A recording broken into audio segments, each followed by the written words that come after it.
మెదక్ జిల్లా చేగుంట మండలం వడియారం గ్రామంలో దుబ్బాక నియోజకవర్గం కాంగ్రెస్ పార్టీ ముఖ్య కార్యకర్తల సమావేశాన్ని టీపీసీసీ రాష్ట్ర ఉపాధ్యక్షులు శ్రవణ్ కుమార్ రెడ్డి ఆధ్వర్యంలో నిర్వహించారు. ఈ కార్యక్రమానికి ముఖ్య అతిథిగా కార్మిక శాఖ మంత్రి, జిల్లా ఇన్ఛార్జ్ మంత్రి వివేక్ వెంకటస్వామి హాజరయ్యారు. వడియారం బైపాస్ వద్ద మంత్రికి టీపీసీసీ రాష్ట్ర ఉపాధ్యక్షుడు శ్రవణ్ కుమార్ రెడ్డి ఆధ్వర్యంలో ఘనంగా స్వాగతం పలికారు. ఈ సందర్భంగా దౌలతాబాద్ మాజీ ఎంపీపీ దారా సత్యనారాయణ మంత్రి సమక్షంలో బీఆర్ఎస్ నుంచి కాంగ్రెస్ పార్టీలోకి చేరడంతో ఆయనకు పార్టీ కండువా కప్పి పార్టీలోకి ఆహ్వానించారు. అనంతరం మంత్రి వివేక్ వెంకటస్వామి, టీపీసీసీ రాష్ట్ర ఉపాధ్యక్షుడు శ్రవణ్ కుమార్ రెడ్డిలు మాట్లాడడం జరిగింది. ఈ కార్యక్రమంలో రాష్ట్ర ఉపాధ్యక్షుడు శ్రవణ్ కుమార్ రెడ్డి, రెడ్డిపల్లి సొసైటీ చైర్మన్ పరమేష్, యువజన కాంగ్రెస్ నాయకులు శ్రీకాంత్, మార్కెట్ కమిటీ మాజీ చైర్మన్ రజనక్ ప్రవీణ్ కుమార్, భాగ్యరాజ్, పెంటారెడ్డి, జనార్దన్ రెడ్డి, విష్ణువర్ధన్ రెడ్డి, రాజాగౌడ్ తదితరులు పాల్గొన్నారు.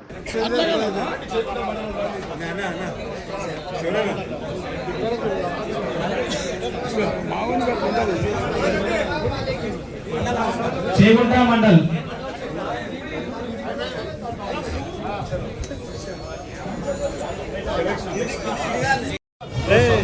నానా సత్యం గారికి కాంగ్రెస్ పార్టీ తరఫున స్వాగతం సుస్వాగతం తెలియజేస్తున్నాము. Daulatabad ex MPP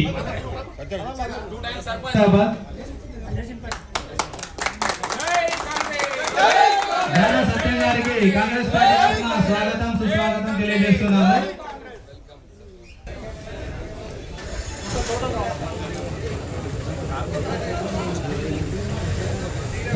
okay sir.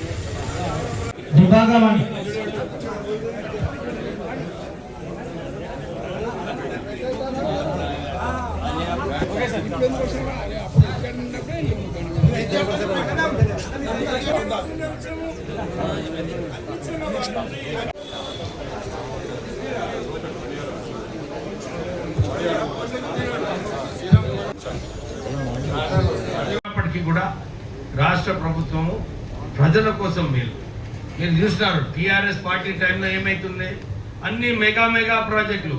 ఎందుకు మెగా ప్రాజెక్టులు? మెగా ప్రాజెక్టులు అంటే మెగా కమిషన్లు అన్నమాట. ఆ కమిషన్ల కోసము వాళ్ళందరూ మన ప్రజల పైసలు దుర్వినియోగం చేసి వారి సొంత ఆస్తులు పెంచుకొని మన ప్రజలకు అన్యాయం చేసింది. ప్రజలు అందుకోసం మార్పు కోరినారు, కాంగ్రెస్ పార్టీని సత్తాలో తీసుకురావడం. మన కాంగ్రెస్ కార్యకర్తలు మన బాధ్యత ఉన్నది. మనం కూడా పోయి గ్రామాలలో ప్రజలకు, మీకు చూడండి రాష్ట్ర ప్రభుత్వం ఇన్ని స్కీమ్స్ పెట్టింది, మీకు మేలు కోసము ఇవన్నీ కూడా అమలు చేస్తుంది. నిజంగానే ఎవరికన్నా కొత్త రేషన్ కార్డు రాలేదేమో, అర్హత ఉన్న వాళ్ళకి ఇందిరమ్మ ఇల్లులు ఎవరైతే అర్హత ఉన్నదో ఈ వచ్చే సంవత్సరం మళ్ళా 3500 ఇల్లు కూడా శాంక్షన్ కాబోతున్నది. ఎందుకంటే రాష్ట్ర ప్రభుత్వము మొన్న క్యాబినెట్లో మాట్లాడేటప్పుడు కూడా రేవంత్ రెడ్డి గారు స్పష్టంగా